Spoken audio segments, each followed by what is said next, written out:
Once upon a time, there lived a young man named David Oluwaseun. David was a man who seemed to have it all: wealth, lineage, and a sharp mind, which he inherited from his parents, Chief Edward and Madam Grace. But in the eyes of the world, he was merely an extension of their legacy, a figurehead rather than a man of his own making. On this evening, David stepped into the expansive gallery hall, his polished Oxford shoes clicking softly against the marble floors. The room was a sea of flowing agbadas, bespoke suits, and glittering gowns, the scent of expensive cologne mingling with notes of jasmine and amber. This was his world: high society events, charitable galas, and business mixers in the heart of Lagos.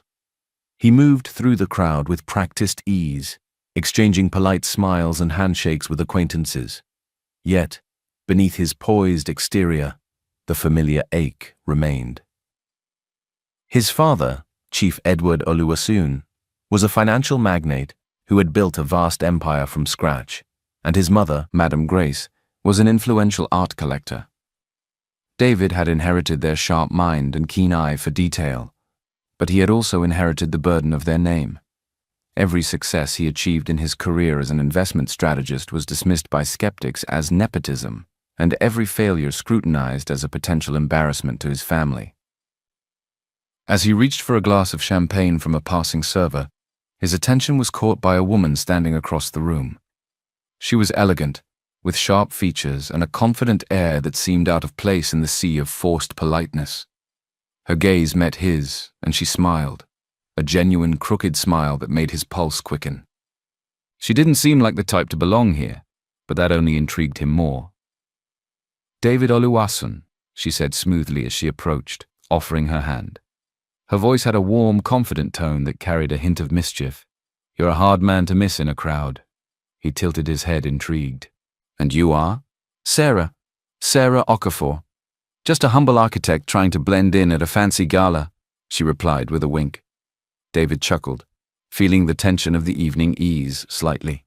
Her casual demeanor was refreshing. They spent the rest of the evening talking, finding common ground in their shared love of modern art and cityscapes. Sarah spoke passionately about her work designing community spaces and revitalizing urban neighborhoods, and David found himself captivated by her vision. Over the next few weeks, Sarah became a fixture in his life. She wasn't intimidated by his success or his family's wealth, at least that's how it seemed. She made him laugh, listened to his frustrations about work, and treated him like a person, not a brand. It wasn't long before David found himself falling for her, despite the cautious warnings from his friends and family. His best friend Michael had been the most vocal. "Dave, she's charming, sure, but something feels off. She seems too eager, like she's trying to prove something." David dismissed his concerns. "Not everyone is out to get me, Mike. Maybe she just likes me for me." His parents were more subtle, but no less skeptical. During a dinner at their estate in Ikoyi, his father had asked Sarah pointed questions about her career and background, his tone polite but probing. Sarah answered with ease, but David noticed the tightness in her jaw afterward. "I'm not here to impress your dad," she'd said later, brushing it off with a laugh. "I'm here for you." Despite the doubts whispered in his ear, David was smitten. He proposed less than a year after they met. Even though his family and friends advised him to take his time, he felt sure she was the one, and she accepted without hesitation. The wedding was a grand affair held in the sprawling gardens of his family's estate. David spared no expense, ensuring every detail was perfect. Sarah, on the other hand, seemed more focused on the guest list, insisting on inviting influential figures she claimed could help her expand her business. On the surface, everything seemed idyllic, but there were cracks in the foundation that David chose to ignore. During the wedding planning, Sarah had clashed with him over everything from the choice of menu to the seating arrangements, accusing him of being controlling whenever he disagreed with her suggestions. It was his mother who first voiced what David had been trying to suppress. "David, my son," Madam Grace said as they stood in the groom's suite on the morning of the wedding. "Are you sure about this? You don't have to go through with it if you're having second thoughts." David shook his head, brushing off his mother's concern. "Mom, it's just nerves. Sarah's a good woman. She loves me." His mother sighed but said nothing more. her expression unreadable. The ceremony was beautiful, and for a brief moment David allowed himself to believe in the fairy tale. As he stood next to Sarah, exchanging vows under a canopy of white roses, he pushed aside the nagging doubts. This was his chance at happiness, a partnership built on love and mutual respect. Or so he thought. As the reception wound down and guests began to depart, David noticed Sarah talking animatedly with a group of investors he didn't recognize. He overheard snippets of their conversation, enough to realize she was networking, using the wedding as an opportunity to pitch her projects. His chest tightened with unease, but he told himself it didn't matter. It was her way of contributing, of proving she belonged in his world. That night, as they left for their honeymoon, Sarah held his hand tightly, whispering promises of a future filled with love and adventure. David wanted to believe her. He wanted to believe he had made the right choice. But as the plane took off, leaving behind the world he knew, a small voice in the back of his mind asked if he was flying toward happiness or disaster. David silenced the voice, determined to make his marriage work. After all, he thought, love was about compromise. Little did he know just how much he would be asked to compromise and how much it would cost him. The honeymoon began in Paris, a city that had always held a special place in David's heart. Walking hand in hand along the Seine, exploring the hidden corners of Montmartre, and indulging in decadent French cuisine, it all felt like a dream. Sarah was attentive, affectionate, and endlessly charming. She made him laugh with her attempts to speak French, and listened intently as he shared childhood memories of visiting the city with his parents. For a brief moment, David believed the fairy tale. He convinced himself that his doubts were nothing more than pre-wedding jitters amplified by the opinions of those around him. Sarah loved him, and he was determined to make their marriage work. But the cracks began to show even before their bags were unpacked. On their second night in Paris, David chose a bespoke navy suit and a pair of loafers his mother had gifted him. He felt elegant, confident. When Sarah saw him, her lips curved into a smile, but her words carried a subtle sting. "You look handsome," she said, her eyes scanning him up and down. "But don't you think that suit is a little much? It might draw the wrong kind of attention." David frowned, caught off guard. "What do you mean?" She shrugged, her tone light. "Nothing, babe. You look amazing. I just don't want people to think you're trying too hard." It was a small comment, seemingly insignificant, but it stayed with him throughout the evening. He found himself second-guessing his outfit, wondering if he had indeed overdone it. Sarah, meanwhile, seemed completely at ease, joking with the waitstaff and ordering for him without asking what he wanted.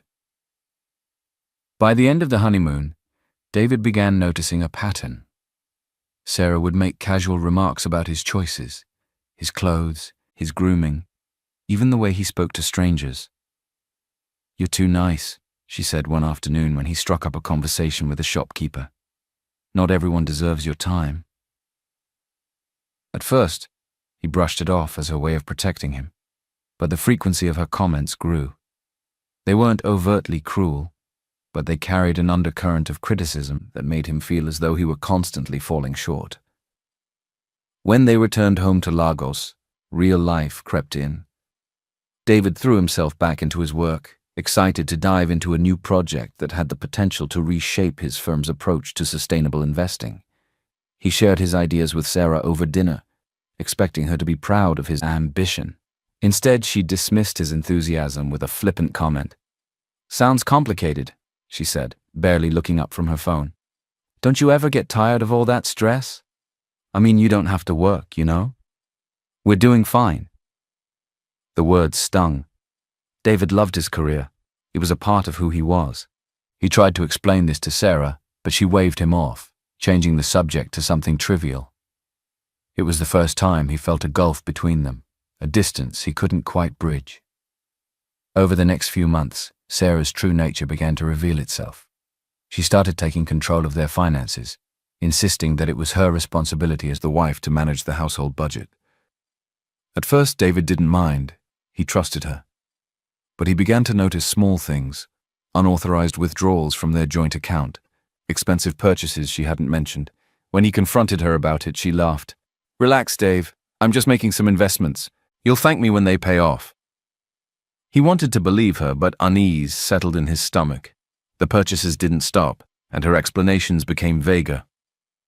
It's business, she said whenever he pressed for details.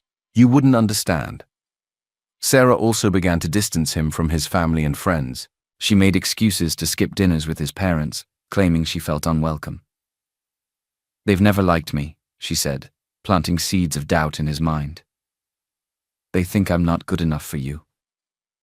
David defended her at first, but deep down he knew his parents' reservations weren't baseless. His father had always been polite but wary, and his mother's eyes would tighten whenever Sarah spoke about money. Still, David found himself drifting further from them, unwilling to face the discomfort their interactions brought. His friendships suffered as well. Michael, his best friend, was the first to notice. Dave, you've been distant lately, Michael said one afternoon over drinks. Is everything okay with Sarah? David hesitated, then forced a smile. Everything's fine. She's just been busy with work, and so have I. Michael didn't look convinced. Dave, you know I'm here if you need to talk about anything. David nodded, but he didn't take Michael up on his offer. He told himself he didn't want to burden his friend, but the truth was more complicated. He didn't want to admit that things weren't as perfect as they seemed. At home, Sarah's behavior grew more controlling. She began criticizing the way he dressed, the people he spent time with, and even the way he spoke in meetings. You're too direct, she said, after he recounted a tense client negotiation. People don't like that. It makes you seem aggressive. The word hit him like a slap. Aggressive. It was a label he had fought against his entire life, a stereotype often used to diminish successful men who knew what they wanted, or conversely used to paint them as dangerous. He tried to brush it off, but it stayed with him, gnawing at his confidence. As the weeks turned into months, David began to feel like a stranger in his own life. He still excelled at work, but his victories felt hollow. At home, he walked on eggshells, afraid of saying or doing something that would trigger Sarah's criticism. His once vibrant social life had dwindled to occasional text exchanges and rare meetups, always cut short by Sarah's disapproval. The turning point came on a quiet Sunday morning. David was sorting through their mail when he found a statement from an account he didn't recognize. The balance was alarmingly low, and the withdrawals were frequent. Sarah had been funneling money from their joint account into this one without his knowledge. His heart raced as he confronted her, holding the statement in his trembling hands. Sarah didn't deny it. Instead, she turned the blame on him. I'm doing this for us, she said, her voice rising. You're too naive to understand how the real world works. I'm protecting our future. David felt something inside him snap. For too long, he had let her dictate the terms of their relationship, chipping away at his autonomy and confidence. He realized in that moment that the woman he had fallen in love with no longer existed, if she had ever existed at all. But leaving wouldn't be easy. Sarah had entangled herself in every aspect of his life, and he knew she wouldn't let go without a fight. Still, a seed of resolve had been planted. He didn't know how or when, but he knew one thing for certain. He couldn't live like this anymore. David sat at his desk, his eyes scanning the financial reports in front of him, but the numbers blurred into meaningless patterns. His mind was elsewhere, on Sarah, on their last argument, on the growing weight of unease that had settled over his life. He had always prided himself on his ability to focus, to compartmentalize personal and professional issues. But lately, the walls he had built around his mind were crumbling. At home, Sarah's behavior had become increasingly oppressive. What had once been small, dismissive comments had grown into blatant criticisms. She no longer pretended to be interested in his career, dismissing his successes as luck. Every conversation seemed to circle back to her dissatisfaction with his priorities. You're married now, she had said just last night, her voice sharp. Your focus should be on us, not your job. He had tried to explain that his work was a part of his identity, something that gave him purpose, but Sarah waved him off as if his words were irrelevant. It was becoming a pattern. His thoughts, his feelings, his needs, they no longer seemed to matter. One evening, As they sat down for dinner, Sarah brought up the subject of their finances. She had always insisted on handling the household budget, claiming it was her duty as the wife to manage their home. David had initially agreed, seeing no harm in it. He was busy with his career and trusted Sarah to act in their mutual best interest. But over time, he began to notice discrepancies. Sarah started making large purchases without consulting him. Expensive jewelry, designer bags, even a luxury car he hadn't known about until it appeared in their driveway. When he questioned her, she brushed him off with vague explanations. David's unease grew as he discovered more inconsistencies. Bank statements showed significant withdrawals he couldn't account for, and his personal savings seemed to be dwindling. One day, while going through their mail, he found a credit card statement in Sarah's name with a balance that made his stomach drop. She had maxed out the card on lavish expenses, dinners, gifts, trips he hadn't been part of. When he confronted her, Sarah's reaction was swift and cruel. She accused him of not trusting her, of undermining her role as his wife. Her voice rose, and her words cut deep, each one a calculated blow to his self-esteem. "You think you're so much better than me, don't you?" she spat. "You wouldn't even have this life if it weren't for your parents' money. You don't know the first thing about real work." David was stunned into silence. He had always known Sarah could be sharp-tongued, but this was different. This was venomous. He wanted to fight back, to remind her of his achievements and hard work, but the words caught in his throat. Deep down, a part of him had started to believe her. The isolation followed soon after. She discouraged him from attending social events, saying they were a waste of time. When he did manage to see his friends, she would sulk or call him repeatedly, demanding to know when he would be home. At work, David's performance began to suffer. He missed deadlines, forgot important meetings, and found himself unable to concentrate. His colleagues noticed, but he deflected their concern, blaming his struggles on the demands of his personal life. He felt trapped, suffocated by the weight of Sarah's control and his own silence. The turning point came one afternoon when David returned home early from work. He found Sarah in her home office, hunched over her computer. She didn't hear him come in, too absorbed in whatever she was doing. As he approached, he saw the screen. An email exchange between Sarah and a luxury travel agency arranging a trip to the Maldives. His name wasn't mentioned anywhere. "Who's the trip for?" he asked, his voice steady despite the storm raging inside him. Sarah jumped, slamming her laptop shut. Her expression shifted quickly from surprise to anger. "Why are you snooping around?" she demanded. "You have no right to invade my privacy." David stood his ground. "I have every right to know how you're spending our money." "Our money?" Sarah laughed bitterly. "Don't kid yourself, Dave. I've been the one managing everything while you play at being a career man." The words cut deeper than he expected.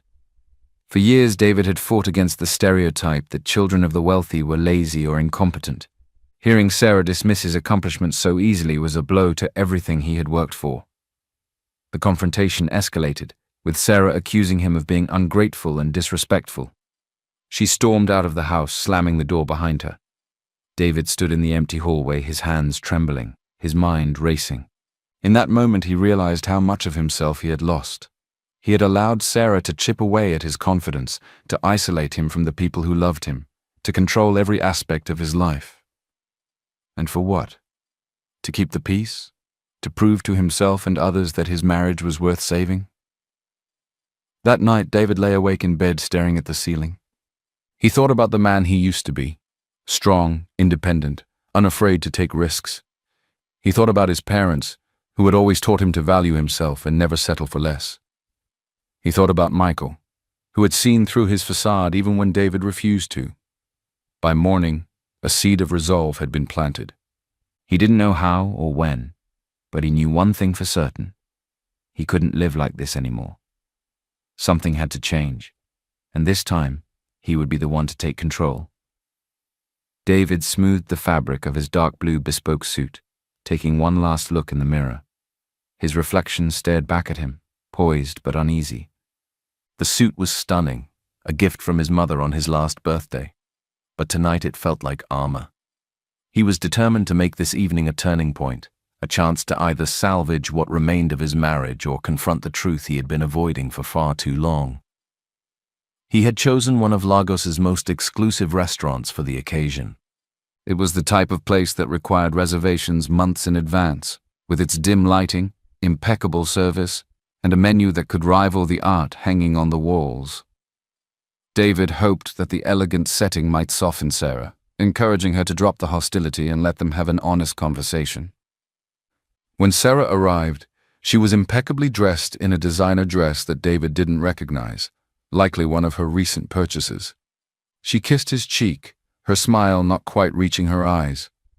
David couldn't help but notice how her gaze lingered on his suit, followed by a faint smirk. "You look expensive," she said.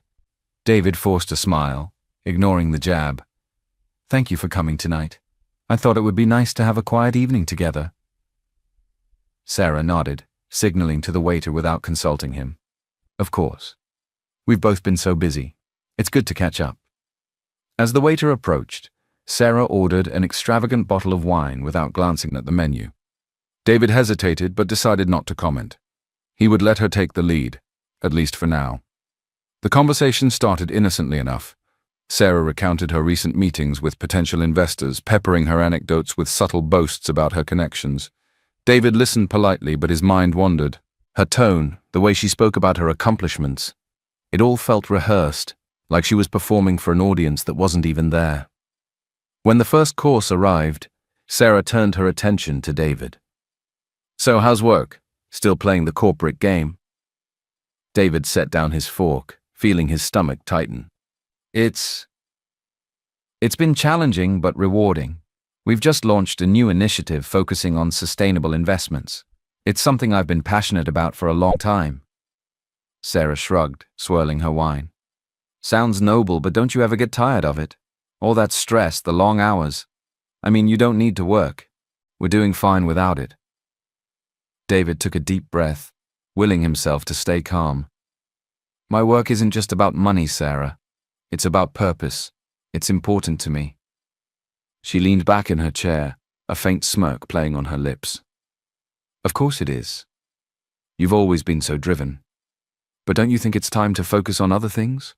You're not getting any younger, Dave." The words hung in the air, sharp and cutting. David felt his cheeks flush, a mixture of anger and embarrassment rising within him. He searched her face for any sign of remorse, but she looked completely at ease, as though she had just made an innocuous observation. "I didn't realize my career and our future were mutually exclusive," he said evenly, his voice carefully controlled. Sarah waved her hand dismissively. "I'm just saying you don't have to prove anything anymore. Maybe it's time to slow down and enjoy life." David opened his mouth to respond, but the waiter appeared, interrupting with the main course. The timing felt almost deliberate, as if the universe was giving him a moment to collect himself. He glanced down at his plate, the beautifully plated dish almost mocking in its perfection. It was ironic, he thought, how everything around him could appear so polished, while his life felt like it was crumbling. As the meal progressed, Sarah dominated the conversation, recounting her latest networking triumphs and plans for an upcoming business trip. David nodded along, barely listening. His mind was racing, each passing moment solidifying the realization that their relationship was unsalvageable. When the waiter brought the dessert menu, David decided to try something simple but meaningful. He looked across the table and asked Sarah to handle the bill. It wasn't because he thought she couldn't pay, and certainly not to embarrass her. He simply wanted to feel cared for, just this once. David was an established man and had always paid for everything without a single complaint. Even though Sarah never complained about his generosity tonight, he just wanted her to show love in that way for a change. But Sarah interpreted it as an attack. Her eyes went wide, and she exploded.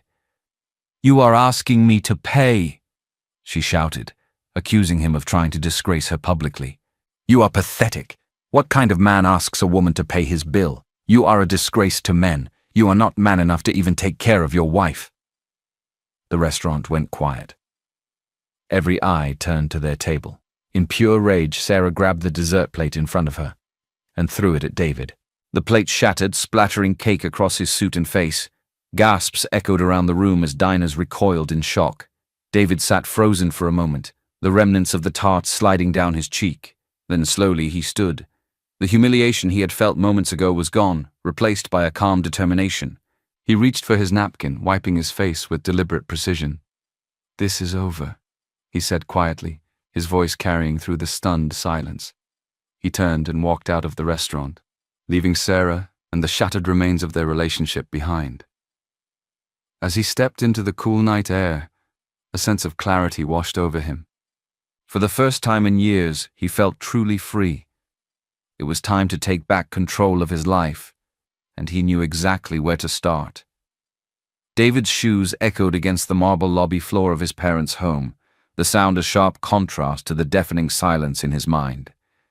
He clutched his car keys tightly, his suit still stained with the remnants of the chocolate tart Sarah had hurled at him. The humiliation from the restaurant lingered, but beneath it simmered something far stronger. Resolve. The double doors opened before he could reach for the handle. His mother, Madame Grace, stood framed in the doorway, her sharp eyes scanning David from head to toe. Madame Grace's face, typically composed and elegant, softened with concern as she took in her son's disheveled state.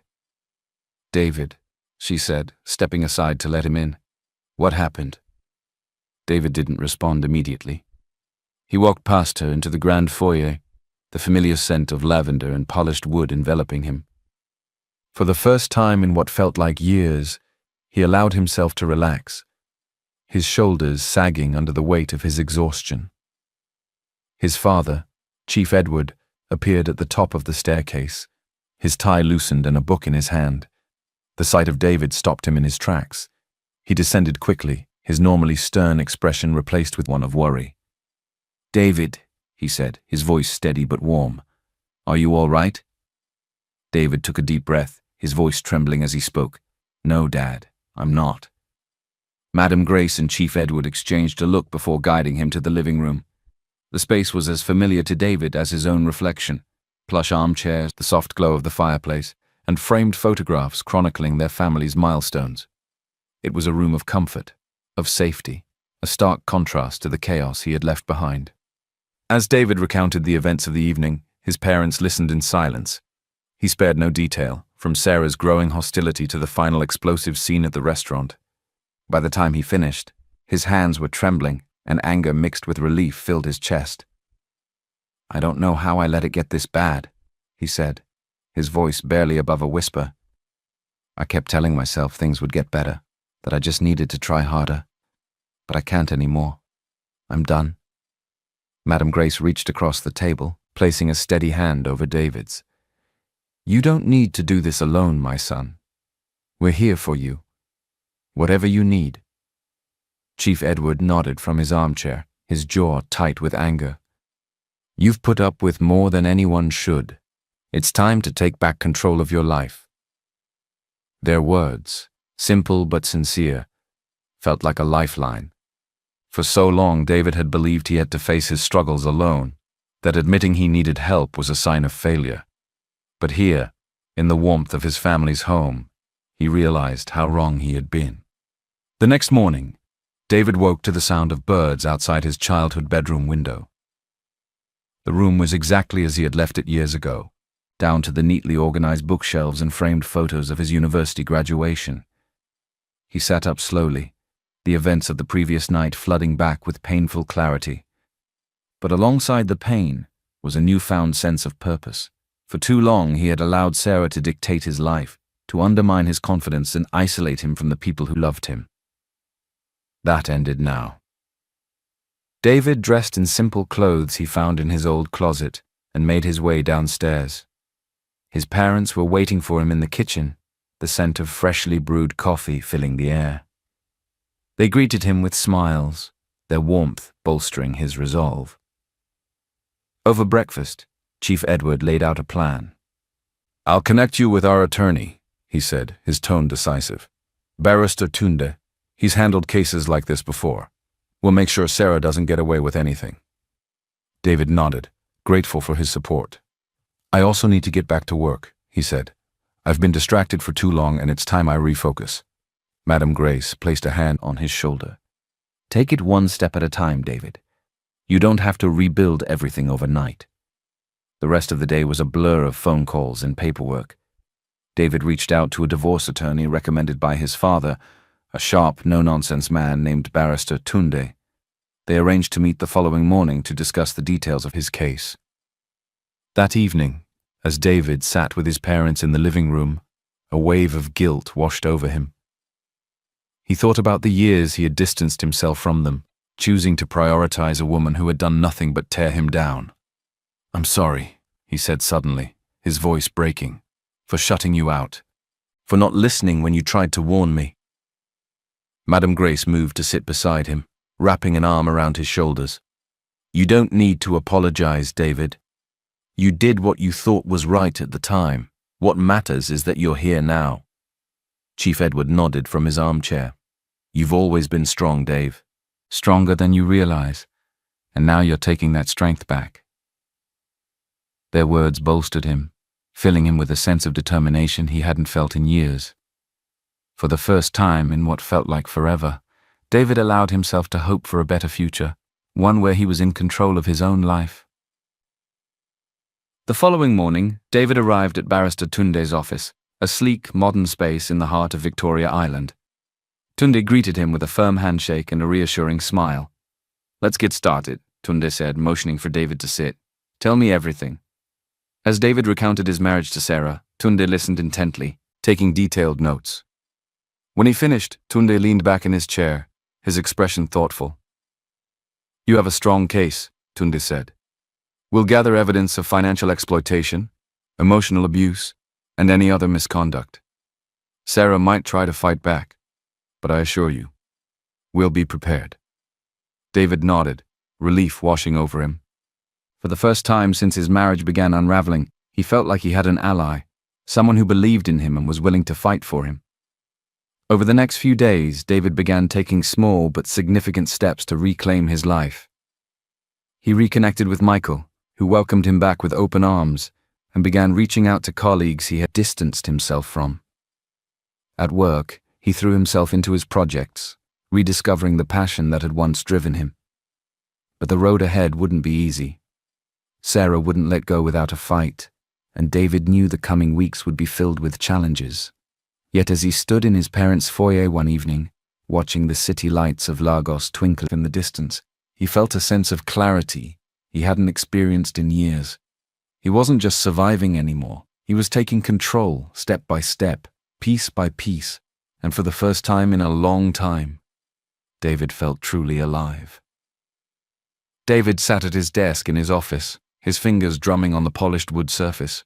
The sunlight streaming through the large windows did little to ease the tension knotting his shoulders. The past few weeks had been a whirlwind of legal meetings, reconnecting with old friends, and re-establishing his presence at work. Despite the progress he had made, the specter of his marriage still loomed over him. He knew that Sarah would eventually come for him, and when she did, he had to be ready. His phone buzzed, jolting him from his thoughts. The caller ID made his stomach tighten. Sarah. He stared at the screen for a moment, debating whether to answer. Finally, with a deep breath, he swiped to accept the call. "David." Sarah's voice was sharp, her usual veneer of charm gone. "We need to talk." "There's nothing left to discuss," he replied evenly, though his pulse quickened. "Oh, I think there is," she snapped. "You think you can just walk away from this marriage and take everything with you? You're out of your mind." David's grip on the phone tightened. "I'm not taking anything that doesn't belong to me, Sarah. You've exploited me for years and it's over. If you have something to say, you can go through my attorney." "I'm not letting some lawyer dictate my life," she growled. "Meet me tonight. You owe me that much." David hesitated. Every instinct told him to refuse, but a part of him wanted to face her, to confront her head on. "Fine," he said finally. "But we'll meet in public." They agreed on a neutral location, a cafe near the city center. David arrived early, choosing a table near the window where he could see the street outside. His heart pounded as he waited, but he steadied himself, reminding himself of how far he'd come. When Sarah arrived, she looked every bit the polished professional, but her eyes betrayed her anger. She sat across from him, folding her hands on the table as if trying to compose herself. "This isn't how it's supposed to be," she said, her tone deceptively calm. "We're supposed to be a team." "A team?" David echoed, incredulous. "You've spent our entire marriage tearing me down, isolating me and stealing from me. That's not a team, Sarah. That's control." Her jaw tightened. "I did what I had to do to keep us afloat. You've had everything handed to you on a silver platter, David. I had to work for everything I have, and you think that justifies everything you've done." He shot back. "You used me, Sarah. My money, my connections, my reputation, and you still weren't satisfied." Sarah's composure cracked, her voice rising. "You're delusional. I built this life for us while you were busy playing at being some corporate savior. You're nothing without me." David's hands trembled under the table, but he refused to let her see his fear. He met her gaze, his voice steady. "You're wrong, Sarah. I was someone before you, and I'll continue to be someone long after you're gone. You don't define me." Sarah's face darkened, and for a moment he thought she might lash out. Instead, she leaned back in her chair, a bitter smile curling her lips. "You'll regret this, David. You think you're untouchable, but you're not. I'll ruin you." "Do your worst," he said, standing. "I'm done being afraid of you." Without waiting for a response, David turned and walked out of the cafe, his heart racing. He knew Sarah wouldn't back down easily, but for the first time, he felt ready to face whatever came next. That evening, David sat in Barrister Tunde's office, recounting the confrontation. Tunde listened carefully, his sharp eyes narrowing as David described Sarah's threats. "We need to document this," Tunde said, jotting notes in his leather-bound planner. "Every conversation, every incident. If she tries anything, we'll be ready." David nodded, grateful for Tunde's unwavering support. Over the past few weeks, the attorney had become a lifeline, guiding him through the legal maze with precision and empathy. "Do you think she'll follow through on her threats?" David asked, his voice quieter than he intended. Tunde looked up, his expression serious. "People like Sarah don't handle losing control well. She'll try to intimidate you, maybe even manipulate the narrative to paint herself as the victim. But we have the truth on our side, and we'll use it." David left the office feeling a renewed sense of determination. He wasn't the same man who had endured years of Sarah's abuse. He was stronger now, more resolute, and he wasn't going to let her dictate his life any longer. The next few days were tense. Sarah began a smear campaign, spreading rumors about David to mutual acquaintances. She claimed he had abandoned her, that he was abusive or neglectful. David heard the whispers, saw the raised eyebrows when he walked into meetings or events. It stung, but he refused to let it shake him. Instead, he focused on his work and the people who truly mattered. Michael became a constant presence in his life, offering unwavering support. His parents stood by him, their home a refuge when the stress became overwhelming. One afternoon, David received an email from Tunde. Attached was a file containing evidence of Sarah's financial misconduct, documents showing how she had funneled money from their accounts to fund her own ventures. Tunde had also uncovered correspondence that revealed her manipulation of mutual friends and colleagues. David stared at the file, a mixture of anger and relief washing over him. This was the proof he needed, not just for the divorce proceedings, but for himself. It validated everything he had endured, every moment he had doubted his own perception of reality. As the legal case against Sarah began to take shape, David felt a shift within him. He was no longer a victim, no longer the man who had silently endured years of emotional abuse. He was reclaiming his narrative, his power, his life. The final confrontation with Sarah loomed on the horizon, but David knew he was ready. He had his family, his friends, his legal team, and most importantly, he had himself. For the first time in years, he felt like the man he had always been meant to be. Strong, confident, and unafraid. The courthouse was an imposing building of stone and glass, its towering facade a symbol of justice and finality. David stood at the entrance, his heart pounding in his chest. He had spent the past few weeks preparing for this moment, gathering evidence, recounting years of manipulation, and bracing himself for the inevitable battle. Today marked the start of the final phase, the divorce hearing. His parents flanked him, their presence a steadying force. Madame Grace reached for his hand, giving it a reassuring squeeze. "You've got this, David. Stay strong." Chief Edward nodded, his stern expression softening as he met his son's eyes. "This is the end of the road for her. You've already won by taking back your life." David nodded, drawing strength from their words.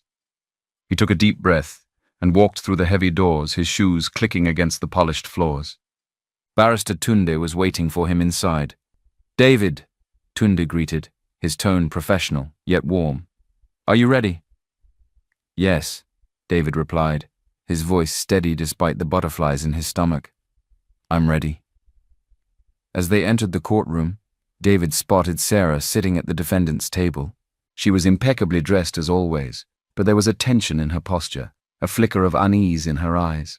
For a brief moment, their gazes met, and David saw the same woman who had once swept him off his feet.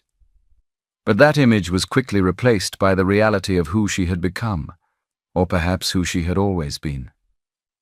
The proceedings began with opening statements, each side laying out their case. Tunde spoke with precision and confidence, presenting evidence of Sarah's financial misconduct, emotional abuse, and manipulation. David watched as his lawyer laid out the facts, each piece of evidence cutting through the facade Sarah had worked so hard to maintain. When it was Sarah's turn to speak, she painted herself as the victim. She claimed David had neglected their marriage, prioritized his career over their relationship, and abandoned her without warning. Her voice was calm, almost pleading, as she spun her narrative. David felt a wave of anger rise within him, but he remained composed. He knew this was her last attempt to control the story, to paint herself as the aggrieved party, but he also knew the truth was on his side. When it was his turn to testify, David took a deep breath and stepped onto the witness stand. He recounted the years of subtle criticism, the isolation from his friends and family, the financial exploitation, and the final explosive confrontation at the restaurant. His voice remained steady, even as he described the moments that left him feeling small and powerless. "I stayed because I believed things would get better," he said, his voice firm but tinged with emotion. "I thought if I worked harder, if I gave more of myself, it would save our marriage. But I realized that no amount of effort could change someone who didn't want to change. I deserve better, and today I'm taking the first step toward building the life I deserve." The courtroom was silent as David finished. Even Sarah, who had spent much of the hearing scribbling notes or glaring at Tunde, seemed momentarily disarmed. The judge adjourned the proceedings, announcing that a decision would be rendered the following week. As David left the courtroom, he felt a strange sense of calm wash over him. The outcome was no longer in his hands, but he knew he had done everything he could. For the first time in years, he felt at peace. The week passed in a blur. David threw himself into his work, finding solace in the projects he had once loved. He spent evenings with his parents, enjoying simple dinners and rediscovering the warmth of their company. Michael became a regular fixture in his life again, their conversations filled with laughter and the ease of old friendship. When the day of the ruling arrived, David returned to the courthouse with Tunde and his parents by his side. The judge's decision was swift and decisive. David would retain full ownership of his assets, including his family's business interests. Sarah's claims were dismissed, and she was ordered to repay a portion of the funds she had misappropriated. The weight of the decision hit David like a tidal wave. Relief, vindication, and a profound sense of closure flooded him as the judge's words sank in. He had won, not just the legal battle, but his freedom. Outside the courthouse, the sun shone brightly. His parents embraced him, their pride evident in their smiles. "You did it," Madame Grace said, tears glistening in her eyes. "You took your life back." Chief Edward nodded, his hand resting on his shoulder. "This is just the beginning, Dave. You got a whole future ahead of you."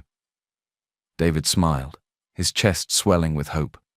For the first time in years, the horizon felt wide open, filled with possibility. In the weeks that followed, David began rebuilding his life, piece by piece. He reconnected with colleagues he had drifted away from, strengthening both his professional network and his personal relationships. At work, he spearheaded a new initiative focused on mentoring young professionals, channeling his experiences into something meaningful. He also launched a foundation aimed at supporting men who had faced domestic and financial abuse, a topic often shrouded in silence in his community. The foundation quickly gained traction, with David sharing his story in interviews and speaking engagements. His vulnerability and resilience resonated with others, inspiring them to find their own strength. Through it all, David never lost sight of the journey that had brought him to this point. The pain, the betrayal, the moments of doubt, they had shaped him, but they did not define him. He was no longer the man who had dimmed his light to let someone else shine. He was stronger, wiser, and unapologetically himself. One evening, as David sat on the balcony of his apartment looking out at the Lagos skyline, he felt a sense of peace he hadn't known in years. The past was behind him, and the future stretched out before him like an uncharted map. He raised a glass of wine to the night sky, a quiet toast to his journey. He had faced the storm and emerged stronger. Now, it was time to embrace the life he was meant to live. David leaned against the railing of his balcony, the cool evening breeze brushing against his skin. The city stretched out before him, a sea of lights and energy that felt alive with possibility. For years he had felt trapped, suffocated by the weight of his marriage and the expectations placed upon him. Now he stood on the edge of a new chapter, his life finally his own. The foundation he had launched was thriving. Emails poured in daily from men sharing their stories, seeking advice, and expressing gratitude for the resources David's team had made available. Each message was a reminder of why he had chosen this path. His pain, once a source of shame, had become a beacon of hope for others. Tonight he was hosting an event to celebrate the foundation's success. His parents, Michael, and his closest supporters would be there, along with people whose lives had been changed by the programs the foundation offered. David wanted the evening to be more than just a celebration. It was a declaration of his resilience, a moment to honor the strength of every person who had taken back control of their life.